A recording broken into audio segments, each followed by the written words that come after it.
The Leatherman Arc is here at last, described as the future of Leatherman, but is it the best Leatherman ever? Can I take this off now? So this is the Leatherman we've all been waiting for, and it's been years in the making. This is the Arc, bringing together the tools users have been crying out for, with the potential of the free technology platform, and then it adds something extra. Let's have a look. It comes in this standard packaging, highlighting the fact that this is a work tool and not a special edition or limited release. And it comes with a partial bit kit. And I say partial because if you purchased a full bit kit from Leatherman, you'd actually get twice as many bits. Here you get 9 double-ended flat bits, giving you 18 bits in total. You also get this grey nylon sheath, which has 2 internal flat pockets designed for bit kits and 2 side pockets for other tools and accessories, and I'm a big fan of this style of sheath. The tool itself weighs 244 grams or 8.6 ounces, which is about the same as the best-selling Leatherman Wave, even though the Arc here is a little bit bigger. The construction is the usual high-quality stainless steel with some black elements which benefit from a DLC or diamond-like carbon coating to improve durability and corrosion resistance, not to mention looks. The screws here are Torx screws, not security Torx, and that's good for easier maintenance. And then here we have Leatherman's excellent pocket or belt clip, which can swap sides or be removed altogether. On the base here we have a striking surface for use as a basic hammer tool, which I think could be pretty useful. Now this uses Leatherman's free series technology, first seen in 2019, and this means the shorter tools are held in place magnetically, and to access them you simply press on the edge near the pivot point and the tools pop up. Then you simply fan them out and pick the one you want, and I for one really like this system. It enables single-handed access even with gloves on, with not a broken fingernail in sight. Once selected, the tool locks into place with, in my view, the best locking system you can find on a multi-tool. Apart from being super secure, it's easy and intuitive to quickly release any tool with the thumb, which always falls exactly in the right place. The 4 longer tools are accessed via these cutouts in the handles, and these rely on spring tension rather than magnets. They're easy to grab and share the same locking system as the rest of the tools. The main blade is even easier to open as it's equipped with a thumb stud, although it looks like this can be removed if your country doesn't allow single-handed opening blades. The locking system, designed with safety in mind, frustratingly means this cannot be carried legally in countries like the UK that have banned the carrying of locking knives in public without good reason. So all the tools here are externally accessible, which compared to something like the Wave is a real revelation in use, as Victorinox Spirit owners have known for many years. The free system magnets also hold the ply handles in the closed position without having to rely on friction, and that means the ply handles can be opened single-handedly much more easily, and that's very useful if you're holding onto a ladder with your other hand. Okay, let's have a close-up look at the tools, starting with the pliers, which, let's face it, is the reason most people choose a Leatherman in the first place. The handles click into place reassuringly, a feature of the free system, and that reveals the same needle nose pliers we've seen before in the original P series, and there's nothing wrong in that. These are heavier duty than most Leathermans. They incorporate the replaceable hard wire cutters and also the crimping tool at the base. The USA stamp we see on the plier head and also on the knife blade confirms that this tool is made in the USA, which is great to see and a strong selling point. Next up, we have the most headline grabbing tool here, and that is the knife. And this is getting all the attention because this blade is made from a steel called CPM MagnaCut, and it's a highly desirable steel, normally only found in high-end knives, and is a first for any multi-tool. Now, MagnaCut has a unique set of properties combining superb edge retention, toughness and corrosion resistance, and yet it can still be sharpened relatively easily, and that makes it unique amongst knife steels. The manufacturing process for MagnaCut is complex, and consequently this steel is very expensive.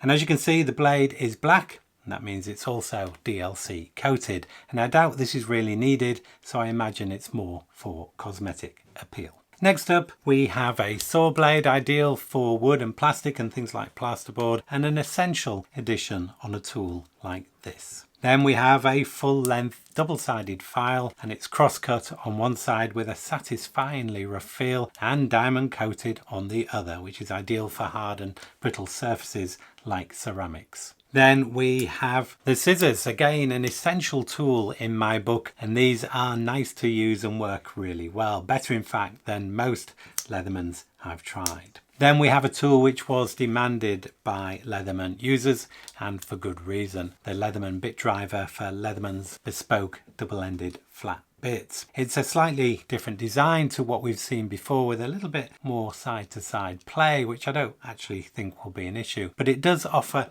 a bit more reach than before when using the same bits.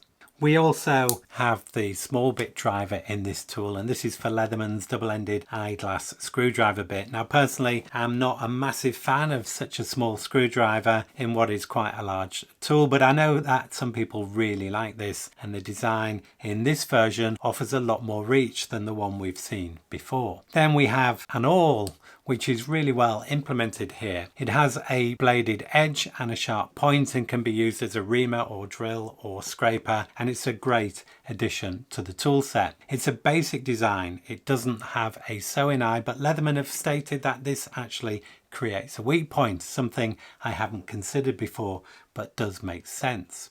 And we also have a wire stripper notch here too. Then we have a large flathead screwdriver and pry bar, and you might say the screwdriver is doubled up here, but this one has slightly more reach and is less bulky than the bit driver, and that gives better access. This can also be used as a narrow scraper, and it's also very thick, which makes a perfect pry tool, and I think this tool is really worth having. As you can see, also incorporates a bottle opener, and I guess there had to be one in here somewhere. And finally, we have here a can opener, and this to me is the least interesting tool here, and I'm sure there could be better use of this space. Avid consumers of canned food might though disagree. So a fabulous multi-tool with a great tool set, exceptional knife blade and brilliant handling, but is it the best Leatherman you can buy, and does it live up to expectations? Well, the 40th anniversary Garage No.5 Leatherman released just a few months ago was our best clue to what was coming. So how does the Arc actually compare with this premium release? Well, this is the No.5, and I have to say I don't think the Arc looks quite as good as this. There is a Cerakote finish on the No.5, which in my view looks better and offers a little bit more grip, and I really like these cutouts in the handles too.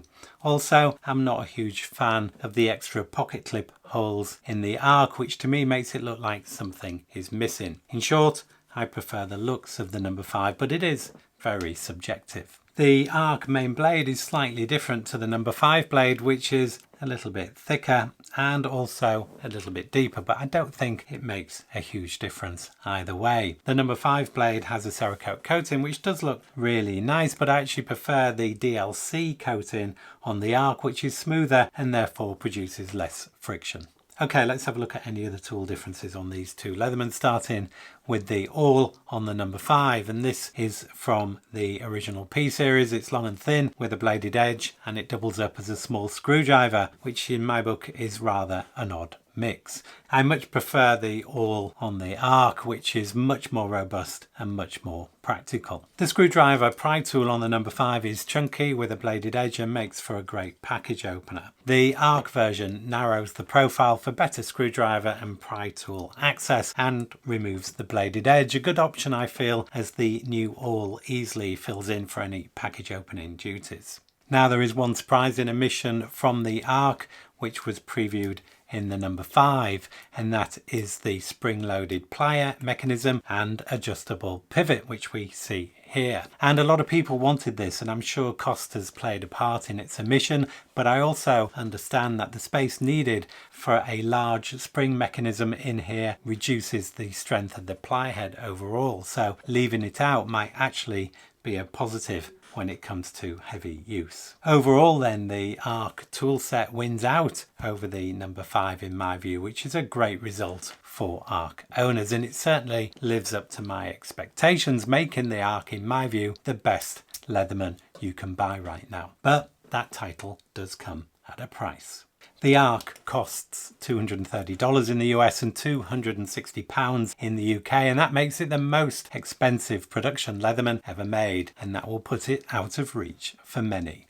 Now the price, I'm sure, can be justified. The fact that this is US made, utilises the free technology platform, and particularly the use of magnet steel will add to the cost, and you do get what you pay for here. But there's no doubt this premium price will narrow the market significantly. So finally, it would be remiss if I didn't compare the Arc to the best-selling multi-tool of all time, the Leatherman Wave, which also happens to be the best-selling multi-tool in the world. So comparing the two, and without getting into every single detail, the Arc offers much better handling, better scissors, the awl, and of course the superb magnet cut blade. The Wave counters with a serrated blade.